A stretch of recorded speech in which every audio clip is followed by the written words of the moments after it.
జగదీష్ కనబడుతున్నాడు నాకు. నా ఆఫీస్లో నాకు ఫస్ట్ డే కలిసిన జగదీషే కనబడుతున్నాడు. I think that's a wonderful quality. Jagadish, keep it up, all the very best. And ఇప్పుడే స్టార్ట్ అయింది, ఇప్పుడు నుంచే అసలైన జర్నీ ఉంటుంది. And I will always be there whenever you need మీ.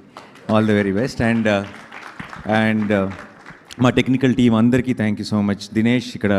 దినేష్ అన్ని ఈవెంట్స్ మిస్ అయ్యాడు, బట్ వాట్ సినిమాటోగ్రఫీ అండ్ విజువల్స్తో ఎంత కథ ప్రేక్షకులకి రీచ్ అవుతుంది అన్నది మా అందరికీ బాగా తెలుసు. అండ్ చాలామంది ప్రేక్షకులు అంత డీటెయిల్గా తెలియకపోవచ్చు, కానీ ఈ కథలో కోట్ అనే సినిమాలో ఒక విజువల్స్ చేసిన మ్యాజిక్ ఏంటన్నది నాకు ప్రతి ఫ్రేమ్లో తెలుసు. And so Dinesh, thank you so much. And art director Vittal garu, thank you so much for such believability in the film. దానివల్లే అందరూ అన్ని క్యారెక్టర్స్కి అన్ని సీన్స్కి రిలేట్ అవ్వగలుగుతున్నారు. అలాగే కార్తీక్ ఎడిటర్ ఎంత కొంచెం లాంగర్ ఫిల్మే తీశాడు జగదీష్, దాన్ని చాలా క్రిస్ప్గా టైట్గా